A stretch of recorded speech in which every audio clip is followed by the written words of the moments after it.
we as a people, we need to start going to those women, putting our arms around them and saying, it's going to be okay. This is only a chapter.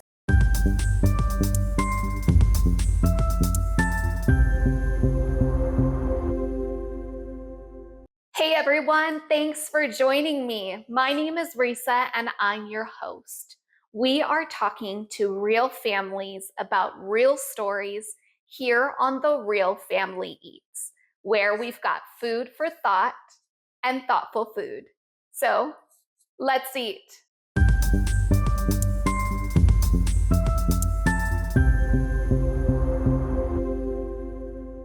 Welcome back, everyone. Thanks so much for joining us. I'm excited for our episode today. I have Bambi joining us. Hi, Bambi. Thank you so much for joining and being on the show today. I am so excited. I love the concept. This is really cool.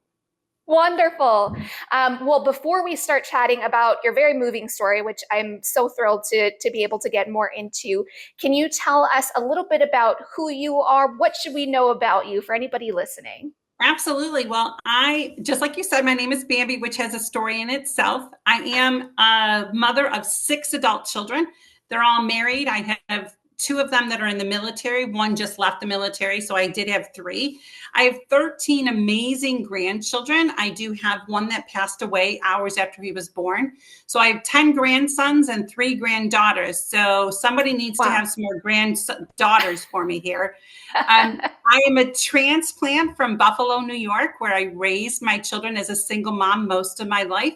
And I moved to Brunswick, Georgia, the Golden Isles of Georgia. So I'm a transplant, learning how to maneuver, not having all of my friends, that live in Buffalo, New York. So that is pretty much an overview of me as a mom.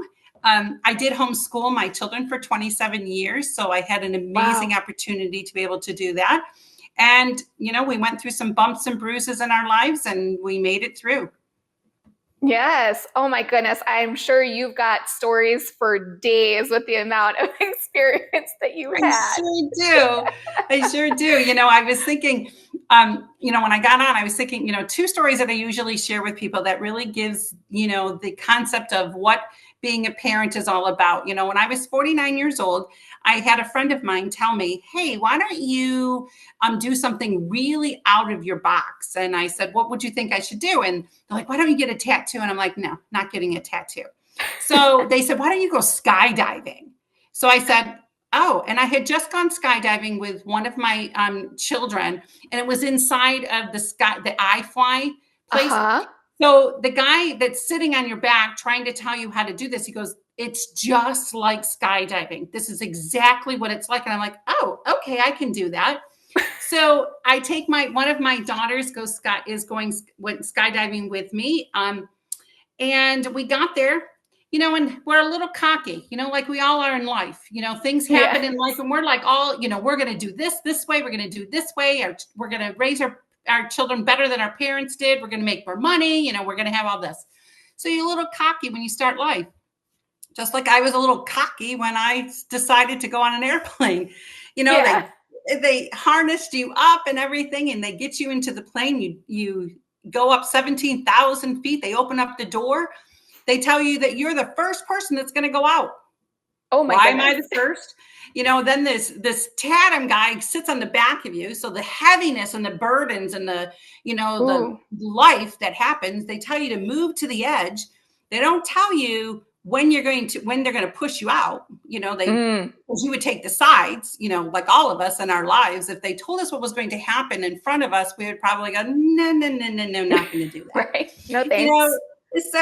So I'm sitting there, and all of a sudden he pushes me out with him on my back, and I'm screaming. I had gum in my mouth. The gum, fell out. I vomited, all the vomits in my face. Oh, no. And I'm trying, and we're going down, and he goes, isn't this fun? And I'm like, no. And then we're ready to land. And he says, now don't land on your feet and don't land on your knees. You must land on your ass. That's the safest for you to do. I'm a little heavy. I was 49 years old. Well, I landed like a roly-poly, and I'm sweating, and he goes, wasn't that fun? And won't you do it again? And I'm like, no, hell no, I would never do that again. Isn't that such a definition of life? You get It so really is. exhilarated, you're so excited about life, and then life happens.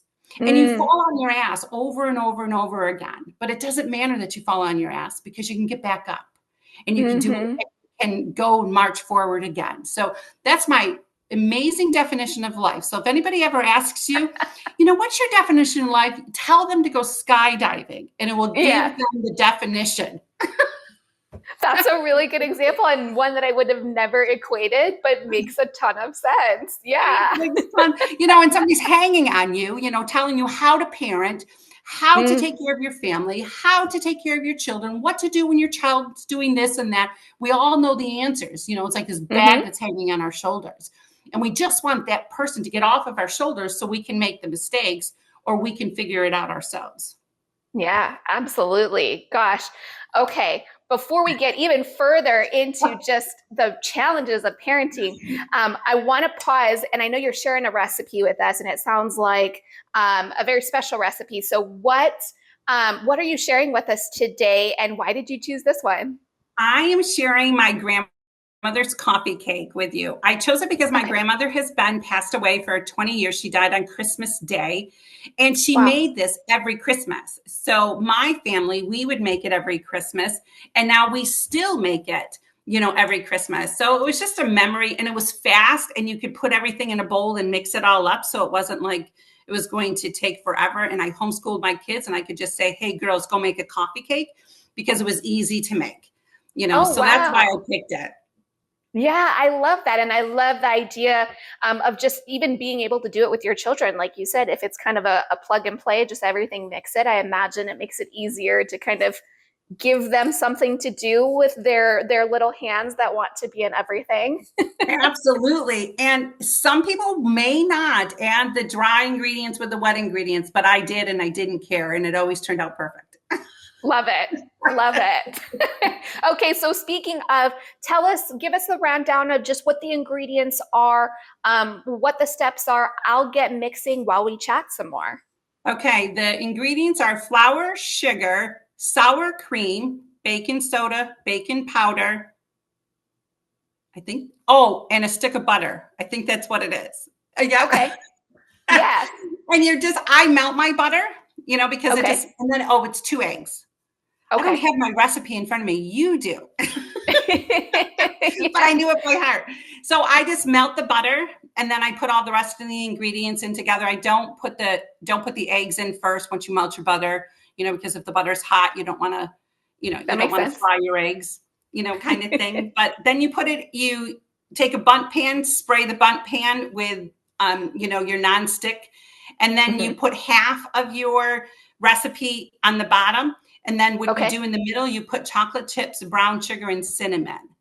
And Ooh, then you okay. top it with the rest of your batter. And then you do the same Awesome. thing. You put chocolate chips, brown sugar, and cinnamon on the top of it, and you put it in the oven at 350, I think it said, Okay. for a half hour, 40 minutes.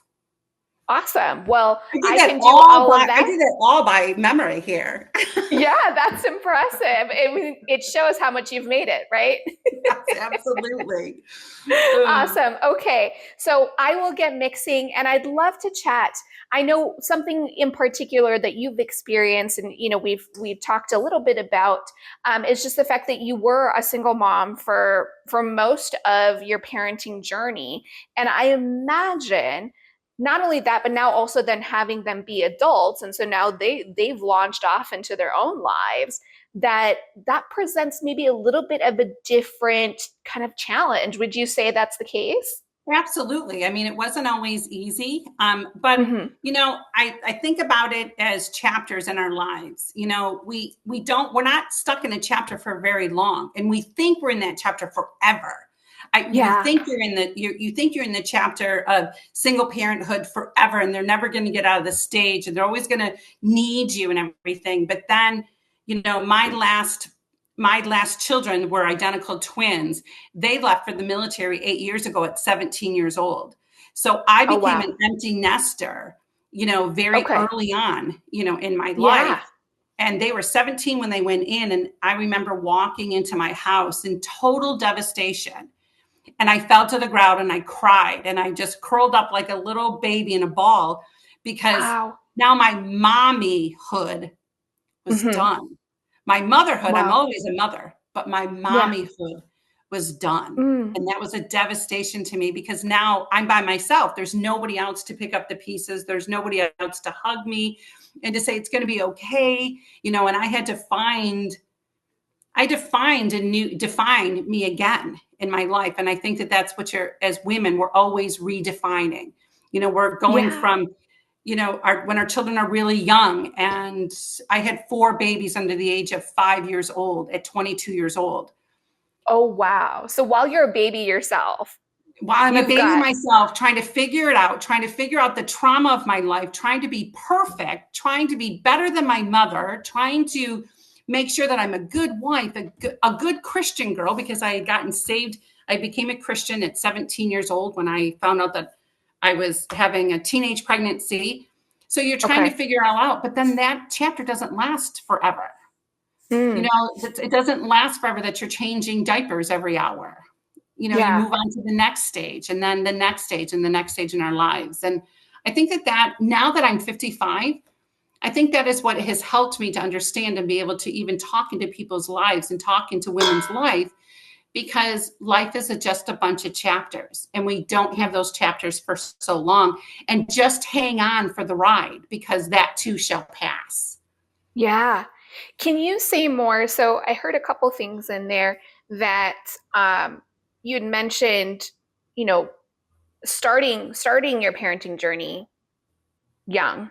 So Mm-hmm. there's that component of it too. And then as you mentioned, then your kids are leaving you and you're still fairly young, all things considered.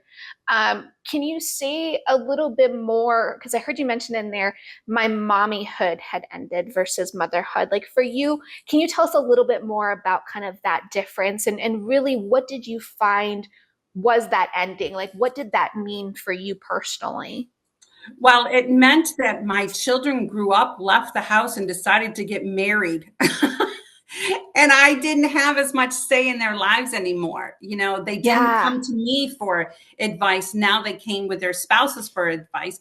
And plus, they wanted to jump out of their own planes, of life. They Mm, didn't want my experience anymore, so to speak. They didn't want yeah. me telling them how they're supposed to run their household, what TV programs they're supposed to watch.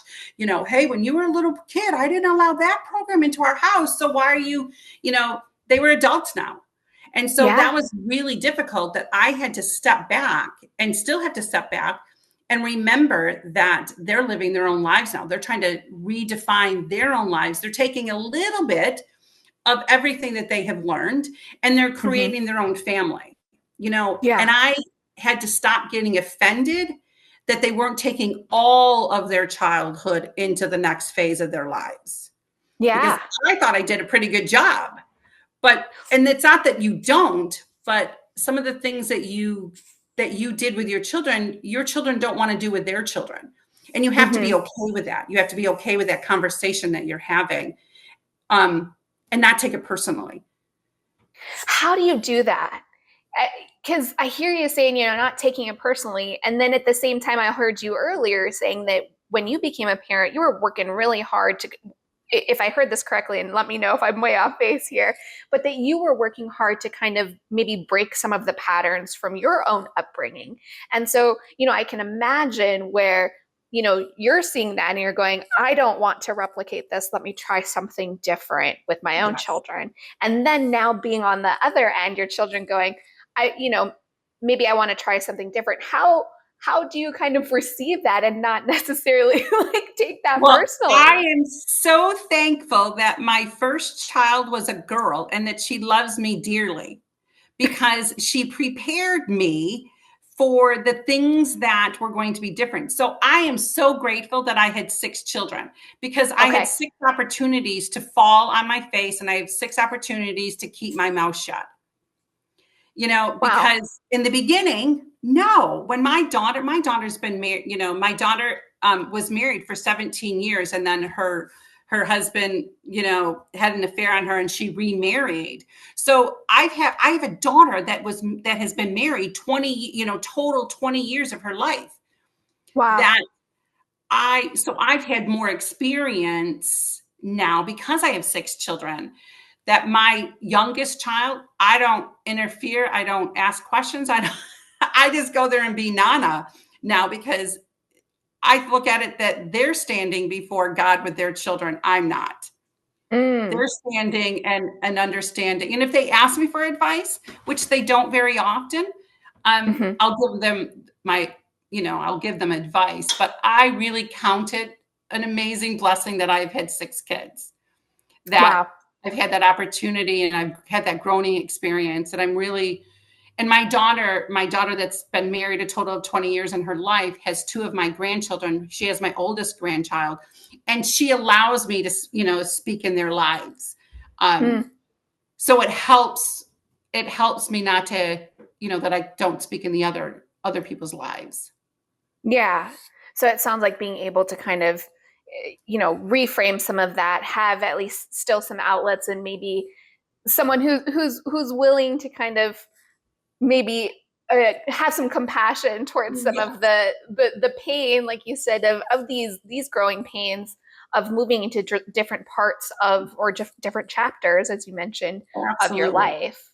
Absolutely. Like, Yeah. I'm leaving on Wednesday. I have a son that's in training. He's in the military and he's in training. And so his wife, they have 4 boys together.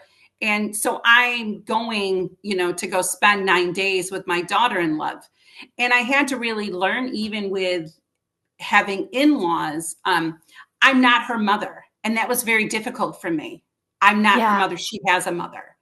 And so Mm, here I was trying to push myself onto her, because I didn't want her to feel like I didn't love her and then I didn't appreciate her coming into our family. But I yeah. realized I was pushing too hard, because I was trying to take over roles that her mother, that was her mother's role, not my role. And that was a Yeah. learning experience. Yeah. Wow. And like you said, to kind of have to navigate, how do you express that love and let them know, hey, they're included, and I want you kind of, I'm so thankful to have you in our family. While, like you said, also being able, it sounds like, to have some of those boundaries of, what's appropriate for me to kind of step in or help out or say, at the same time kind of acknowledging that Absolutely. maybe some of these other areas are up to her relationship with her own parents too. Yes, and it's hard because, and Yeah. when people tell you, in-laws are very difficult. The mother and the daughter-in-law is a difficult relationship, because we both love the same man. Mm, I loved him, and he is who he is today because I loved him into being the man that he is today. She mm, has something that I won't have. She has the next, 25, 50 years being able to care for this man that I love deeply as my son. And yeah. I think that sometimes that's where the friction comes in, is because we both love the same man, and Mm, we both love, the relationship that we've had. And I need to step back, and she needs to step back. And so it's a learning thing. I'm not a threat to her, and she's not a threat to me, and we need to realize that. But it is yeah. very difficult in relationships of the daughter and the daughter-in-law, because we both care deeply, for the same person, in our lives. And I sacrificed my life for this kid, and Mm, so it's very, and I had identical twin boys. So, they have such an amazing relationship with each other. And I'm the second person in their lives, but now I become the third person in their life. yeah. And it's very, Yeah. very difficult. So I just tell women all the time, just hang on. She's really not trying to take your place. She just doesn't understand yet the impact that you have on his life. And a mother will always love her children. Mm, And she's just trying to maneuver her own life. And it's kind of like, I had one daughter, both of my sons love rice pudding. So I had okay. one daughter-in-law said, why don't you come over and make him the rice pudding? I had another daughter-in-law say, he doesn't need your rice pudding anymore. He has mine. Wow. And they're Okay. like, okay. And that Yeah. was two different two different wives saying two different things and me having to work through that. Mm-hmm. And that was Mm-hmm. not an easy thing to do, because then I felt rejected and I felt like, oh my goodness, now I'm on the back burner. And I Yeah. took it personally instead of allowing her to be a wife. Mm. And she didn't mean it negatively. I just took it negatively. Yeah. I'm so curious if it's okay with you. I'd love to go back because I heard you mention, these are the children that you've worked really hard for many years to kind of love and to raise. And I wanted to pause because you said you had children that went off into the military. And I'd love to kind of pick your brain because I've had other military parents who that in itself is a little bit of a difficult transition and growing pain to kind of move into that because now we're sending them into a really big unknown that has some risk factors to it. So, would you mind kind of talking a little bit about what was going on for you when those decisions were made and when you're kind of launching them off not just into life but into military life? How was that?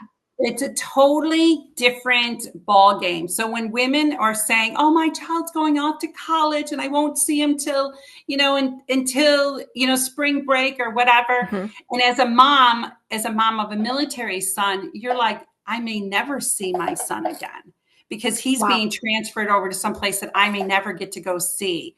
I Yeah. may never get to wash his laundry again. When he leaves the house, at least with a college student, they're coming in with their bag of laundry. Yeah. Mine may not. They're going to be in a dorm. I mean, my kids are going to be inside of barracks that I don't get to stay. I don't get to be part of. Some of them are Mm-hmm. transferred overseas. I knew with my twins, ever since they were 5 years old, all they wanted to do was join the military. That's all they ever wanted to do. They Wow. played military, they played GI Joe, everything about them. They had boot camps down in the basement with the neighborhood kids. I would go to the recruiter's office and say, "What else do I need to do to make sure to prepare my sons for the military?" And they tell me not to be a helicopter mom, just keep doing this. I homeschooled, so I had to make sure that all of their credits were there. And when they went into the military at 17 years old, I signed them in. I don't know if I would ever do that again. But they Okay. convinced me that they are men now. I was a single mom. They convinced me that they were men, that they didn't want to stay home and have me take care of them because they were men. Mm. And when I went to the recruiters and I signed them in, I asked the recruiter to have them be at the same duty station for the first year because they were identical twins and they were 17. So I Yeah. wanted to make sure that they were at the same duty station. They went through boot camp together. And then I got a phone call from one of them and said, "Mom, they're not, it looks like they're separating us." I said, "Oh no, they're not. Your contract says this." So Yeah. I knew somebody from the Pentagon, which Okay. Did you really? Oh my goodness. So I called my friend and I said, "Hey, can you contact your husband and ask him to call where my sons were at boot camp?" And I said, "Can you check his contract? Check both their contracts because they're trying to separate them." So she said immediately, "Yep, Bambi, he'll do it and I'll call him and he'll go and he'll call them in 10 minutes." So he called the where my boys were in boot camp, looked over their Okay. contract and said, "Yeah, their contract does say they to be in the duty station." My sons called me and felt like, "Mom, what did you do? Like, why? Why did you call somebody? Why did you call the Pentagon, Mom?" They're like, and their drill sergeant is screaming and yelling at them, "What mother Oh, knows somebody in the Pentagon? What mother?" And they already had to go through a whole lot in their basic training because they were twins. So they had to do double of everything. So they were so embarrassed that I called wow. somebody in the Pentagon, but I guess that's a helicopter mom. You were doing something against my children. Yeah. But now they did get separated. It was the needs of the military. My boys are like, "Mom, just let it go. We'll just go wherever." Hmm. So one of my sons was stationed in California. I lived in Buffalo. I never thought that I would ever see my son again. And God just opened up opportunities for me to be able to fly there and go there. But the pain, and a lot of military guys, they marry young because they want to get out of the barracks. Yeah. So now you're thrown into having in-laws, daughter-in-laws, and you weren't ready to give up your child yet, but yet they're in the military and they work it out. So there's so many aspects, and sometimes they're not home for Christmas and Thanksgiving. You have to learn as a mom to whenever time you have your child, that is the holiday. You can't Wow. get caught up in the holidays that the world gets caught up in. Just because you Mm-hmm. don't have your children on December 25th doesn't mean your children don't love you and aren't working out another time for you to see them. And that was really difficult to try to make Yeah. up those holidays of how the world doesn't look at the holiday, but how we look at the holidays of our children in the military. Mm-hmm. So you're navigating all of this and, like you mentioned, kind of going home, leaving them and breaking down and crying. And so what kind of did you have a support system at that point? Somebody that could relate to you or say, I see you, I hear you, here's a great big hug. I mean, what did that look like for you? I had amazing friends. I have been blessed with amazing friends. In fact, before this call, I was actually writing my blog about friendship that's going out this Friday. I had friends that navigated with me. And then the other thing Okay. is that the job that I had at that time, wanted me to travel full time across the country and work around all these different parts of the country, which was my saving grace. Okay. It Can you say actually more? was it actually was a saving grace for me. I worked for the Nielsen TV ratings, and Okay. I had to go to different places across the country to sign people up to be part of the Nielsen TV ratings. So I didn't have to soak in my sorrow inside of my house, that my house was like constraining me, because Mm. all I kept hearing were the laughters of my children, in my walls, and it was constraining me. So that was an amazing, amazing thing that happened, that I traveled for Nielsen all over the country. Plus, Nielsen, there were times that I was able to travel where my son was in California, was able to go visit him because I was in that part. That was a Wow. saving grace, and my friends were amazing for me. Yeah. Did you find because, you're talking about becoming, an empty nester at maybe a younger age than some of your peers, was that ever maybe a barrier to having someone who maybe was walking in the exact like life stages that you were at?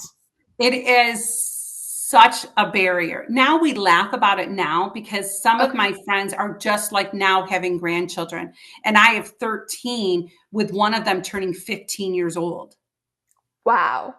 So there are times that even now at 55, when I hear Hmm. that they're having to go through something, there are times that I can have those conversations with my friends and say, I had nobody to Wow.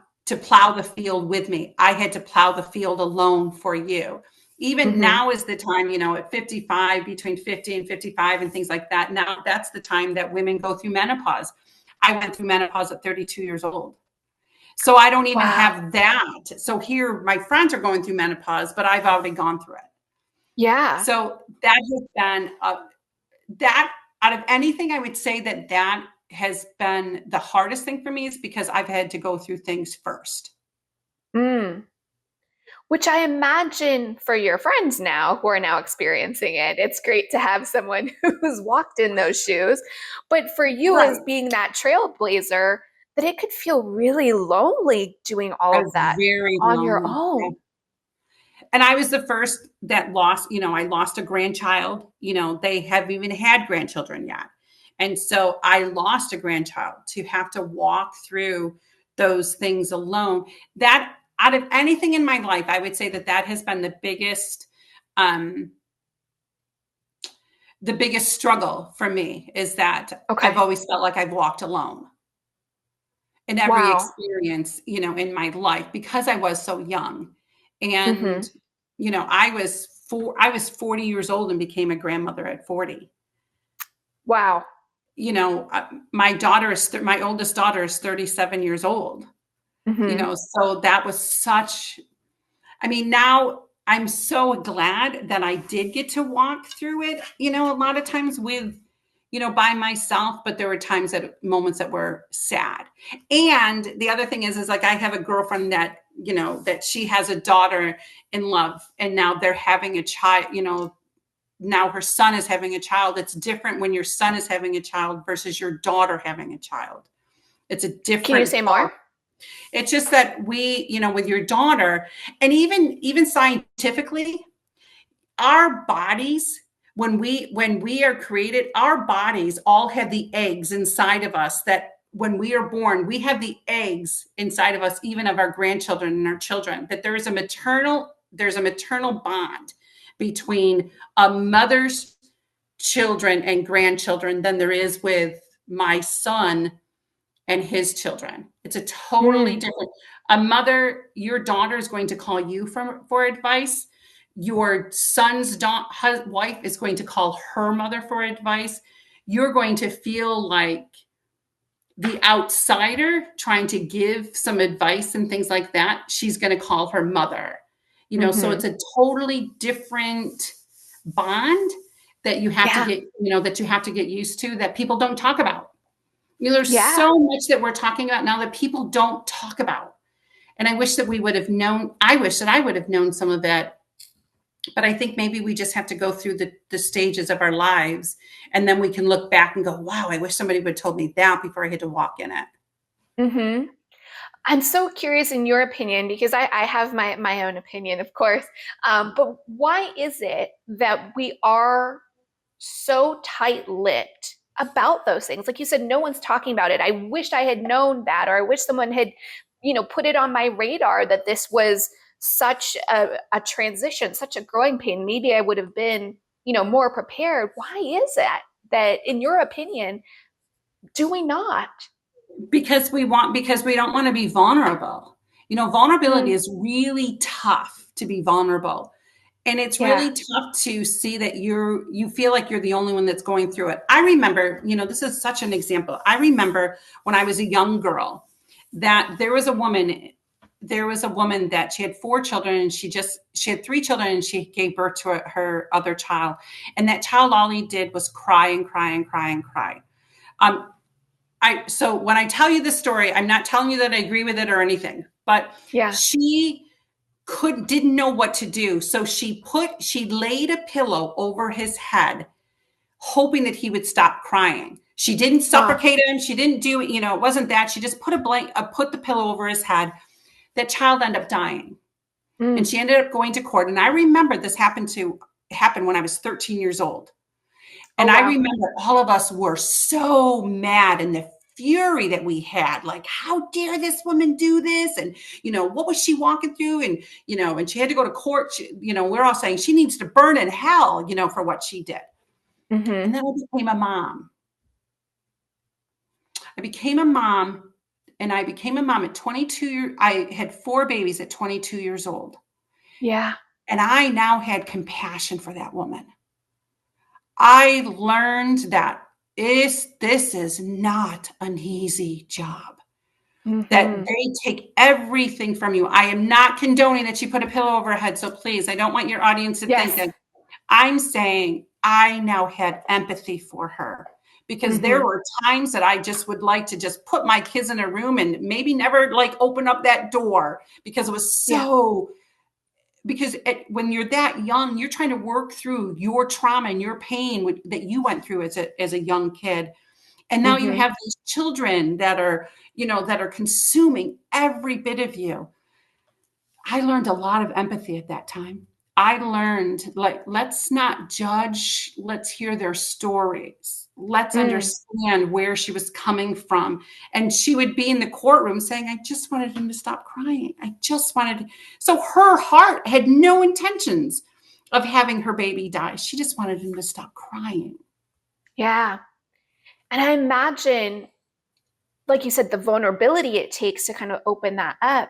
It then I imagine it compounds the fact that when others aren't showing that vulnerability and letting us into the fact that, like you said, this is really, really hard, and there's not a ton of support resources that are put out there. I feel like so much of the message is, you became a parent, so you should just know what to Suck it up, do. buttercup. Yeah, suck it up, Yeah. buttercup. You made your bed. And You lie in it. exactly. And so then, to then be in it, be in the thick of it and in the hardness of it, and have to do it what feels like alone. Because if I open that up, somebody might judge me. Somebody Yeah. might say, well, how could you not know what to do? Because this Yes. is, like you said, this is something you signed up for. So now you've got to figure that out.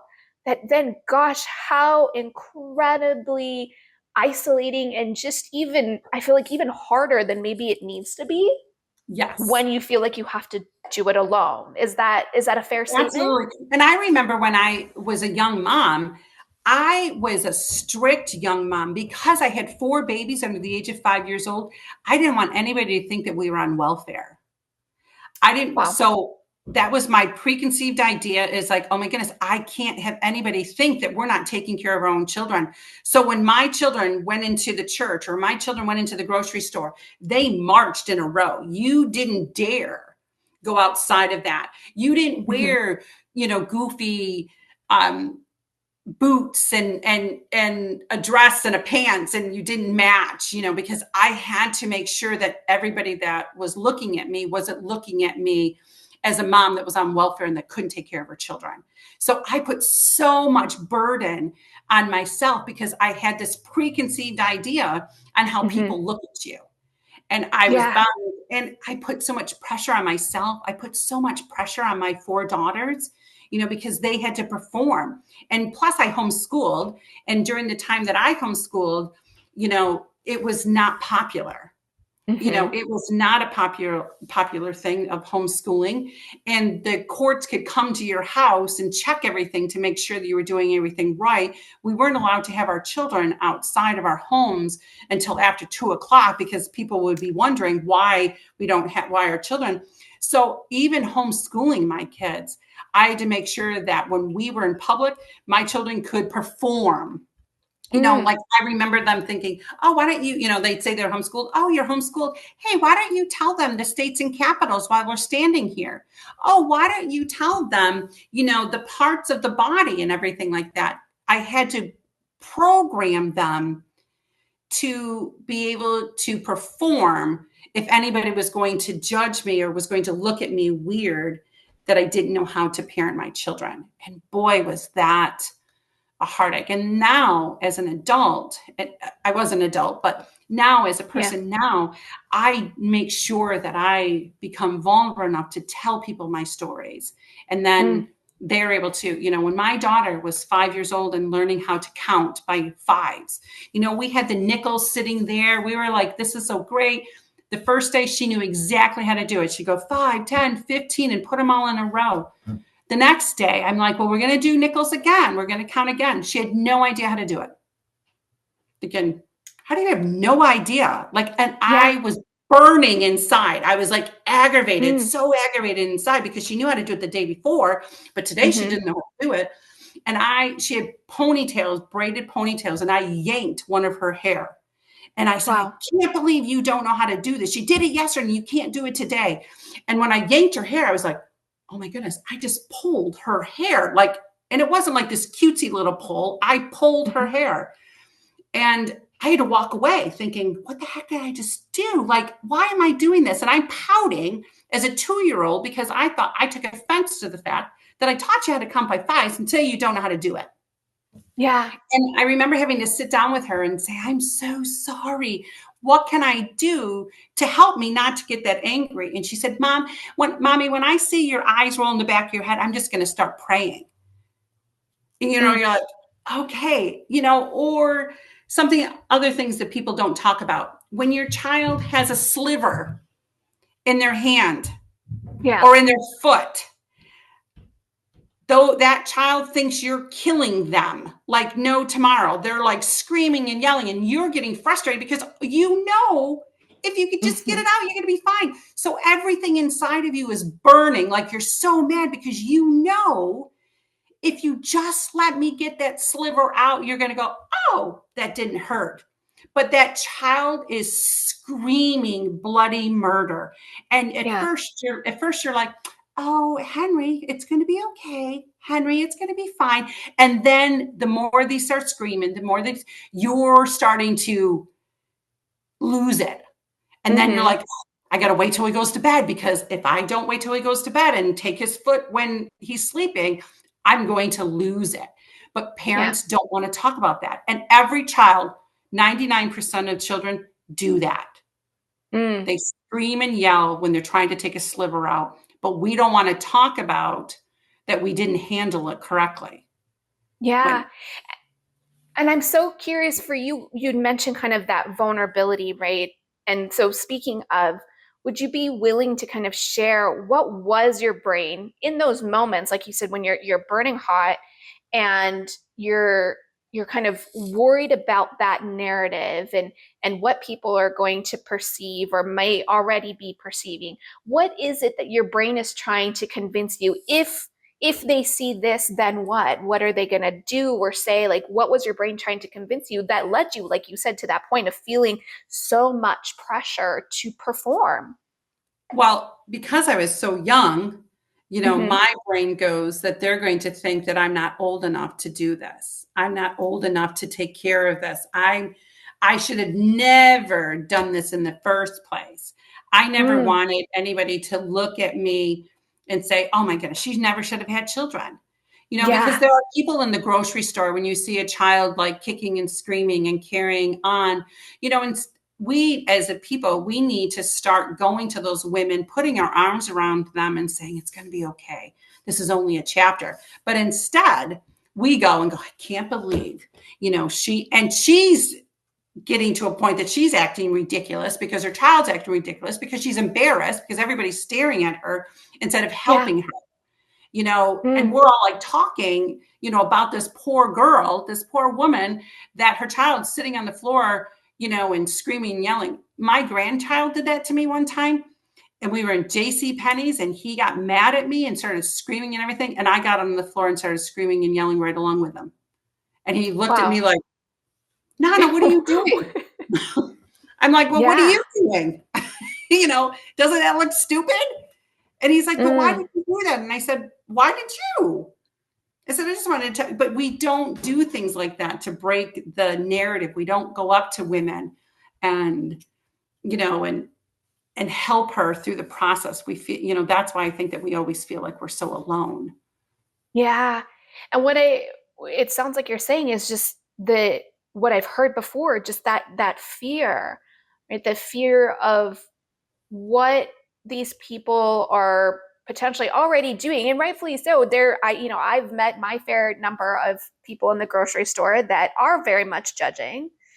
So it's likely coming from real fears, but at the same time, like you said, that because we've just continued that narrative and perpetuating that we see somebody and our brains instinctually go, oh, I'm going to just sit and stare and judge, versus kind of coming into it and just really gathering and being that community to help it feel a little bit less lonely. Yes, absolutely. It would. But I think that we're just not giving, because if I was to tell you, if I was to say, call you up and that's if you're not my good friend. And if I was to say, yeah, I just pulled my daughter's hair today, like, and I got so mad that I pulled her hair today, you would have this idea, just like I had with that when I was 13 years old. I Mm, had that idea that that woman had all intentions of killing her baby when yeah. she had no intentions of killing her baby. She just wanted her baby to stop crying. Hmm. But we have no empathy for this Yeah. job. We have no empathy that we are with these children 24 hours a day, 7 days a week, and we are molding the next generation. Hmm. That's a huge responsibility.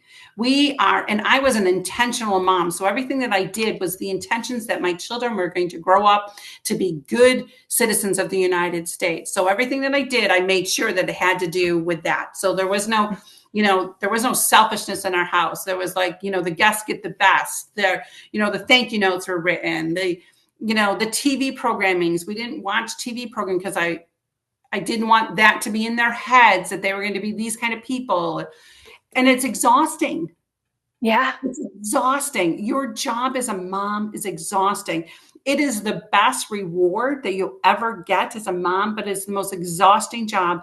The other thing is parenting. I tell mothers, I said, motherhood is like having all the pieces of your heart be thrown down to the ground when your child looks at you and says, I hate you. And then the next moment, 2 days later, they come to you, hug you, and put their arms around you and tell you, I just love you. And all the pieces of your heart come back together again. And it happens over and over and over again. Even as me, as an adult, as having adult children, my children can still take my heart and throw it down to the ground. And 2 days later, they can say something and it's picked up again and it's put back together again. That's motherhood. Yeah. That's what motherhood is. How do you, or maybe this, so one of the questions I love to ask my guests is, if you did have access to a DeLorean and you could go back in time, what would you offer to yourself? So back to maybe that 22-year-old, and is there anything that you would say that you would offer that you could now offer maybe a 22-year-old today that's going through something similar? And what would you say to those that are listening? What I would, because I've been asked that question, what would I do? Would I go back and do anything? And there's a movie that was years ago, it was called The Butterfly Effect. And the whole movie was about that they would go back to one situation and then there would be dominoes that would be falling in that situation. And that the same dominoes wouldn't fall if you took this other situation. And it went all the way to the point to birth, what would happen if you changed it? So I think about that question all the time because I'm asked that all the time. I don't think that I would change anything because I am who I am today because I have fallen and gotten back up. I am who I am today because I made decisions, some of them bad decisions, some of them good decisions, but those decisions were still made. And I'm in my 50s now, and now I'm becoming all that I was created to be. I wouldn't change anything because if I change one thing that I went through in my life, I wouldn't have the grace and the empathy that I have now for people's stories and for people's lives if I would have changed anything. If I would have been able to raise perfect children and be a perfect mom, I wouldn't have anything to offer at 55 years old. So I look at that, and I heard this, when I homeschooled my kids, we would do an activity every year. And one year, we learned about the Oregon Trail. So in the summer, I took my two boys on a covered wagon weekend. So they were there. It was 3 nights and it was 3 days and 2 nights. And we had to sleep in a tent. We were on Amish country, and the Amish would feed us in the evening. A bus would take us to where the covered wagons were, and we would drive the covered wagon to that spot, and we would eat. During those 3 days, it rained the whole entire time. So I was a little aggravated because all it's doing is raining. And what happens is there's a path that you have to go into the field because the Amish put the food into the field, but you had to go through this path. And this path, the horses went through it, the wagons went through it. It's muddy, it's wet, and then the horses are crapping in it, as you're going. And so I was standing in the mud wondering, what am I going to do? What am I going to do as a mom? I created this great adventure. My children are looking at me. We have really nice shoes on and everything. And I was at a crossroads, and I had to decide what, as a mom, am I going to make or break this vacation and this adventure for my children? And I looked at my boys, and I looked at myself, and I said, you know what? Take your shoes and socks off. We're walking barefoot. Wow. And I look back to that situation, and that's kind of like what life is. You're always in a crossroads. You can make or break every situation. When we took our shoes and socks off, we had to walk through that crap. We had to walk through shit and everything.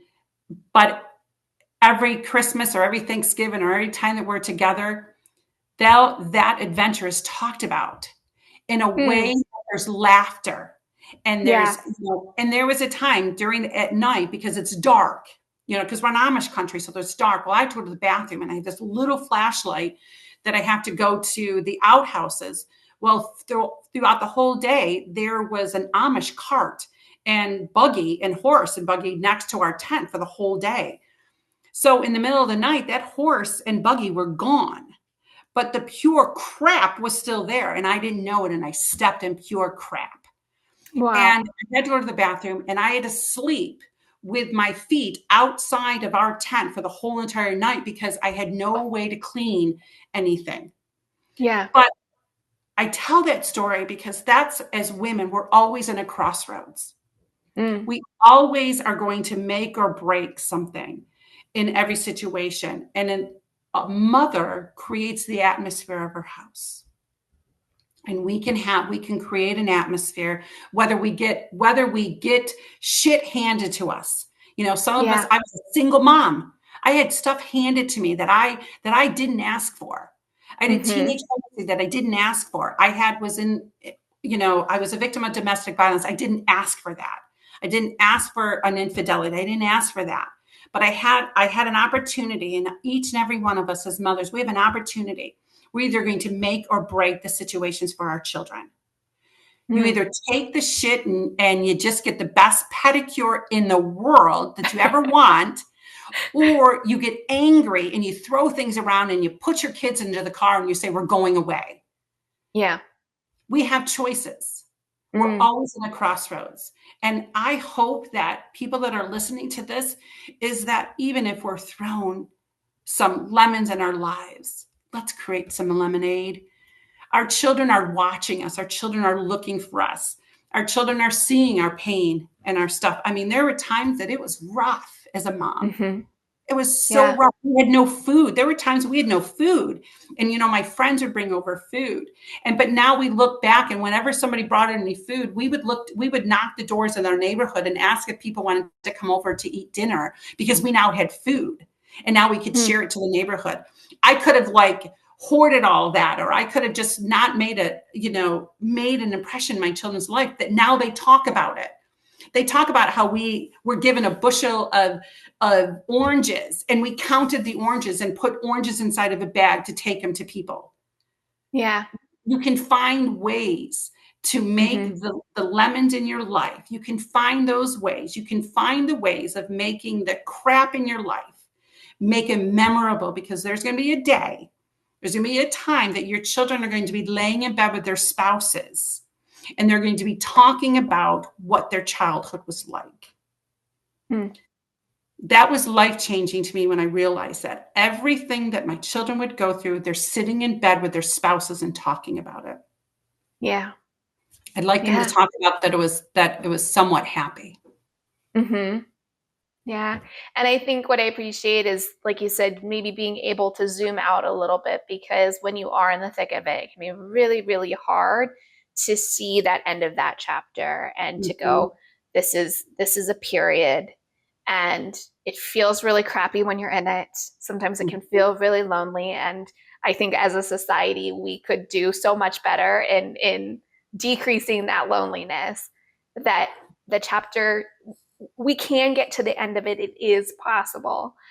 So I really do appreciate you, Bambi, being willing to kind of share your story, share some of that message, and hopefully, for any of our listeners, provide a little bit of that hope that we can make it just one day at a time. Yes. We can get there.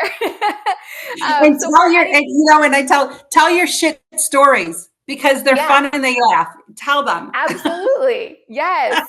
So, for anybody, Bambi, who wants to connect with you, any services or offerings, I know you mentioned a blog. How can people find you? Now is our shameless plug section. So, please plug away. That is amazing. Yes, I do have a website called healingthroughstories.com. It's all one word. I am a published author. I do write about my time as a parent and singlehood and all the trauma that I've been through in my first book called The Journey of Josephine. And I do have a second book called The Treasures of My Heart. I have a third book coming out in June that is the title, The God Who Sees. I also am a life coach, and I wrote my first program that I take women. It's titled Healing Through Your Story, Finding Your Purpose. Because sometimes our trauma, people think that your trauma is your death sentence, and it's not. Your trauma that you have gone through in your life is a first aid kit for you and for the people behind you. So I take women on a journey, an 8-week journey, and which is so cool that you do this, because I send them a box of different activities that we will do one-on-one on a Zoom call, together. And then each week we will meet. So that is offered also on my website. So it's healingthroughstories.com. Plus I'm everywhere on Facebook, everywhere on social medias, TikTok, Instagram, LinkedIn, everywhere you can find me. Wonderful. Well, I will make sure all of those are going to be linked in our show notes, folks. So if you are interested in any of those services, make sure to check that out. Thank you again, Bambi, so much for sharing your recipe, sharing your story with us. And thank you to all of our listeners for tuning in. We will see you next time. Thank you. If you or anyone that you know is struggling with any of the topics that we discussed in today's episode, make sure to check out our show notes for support and resources. You can get help. Thanks again for joining us on today's episode of The Real Family Eats. If you're a parent ready to share your real life parenting story, make sure to reach out to us in our website found in the show notes. And that goes for today's recipe, social medias, support, and resources. All of that can be found in our show notes. So make sure to check them out. And make sure to follow, like, share, subscribe, and stay up to date on all things The Real Family Eats. I hope you'll join us next time for more food for thought and thoughtful food. Enjoy your eats.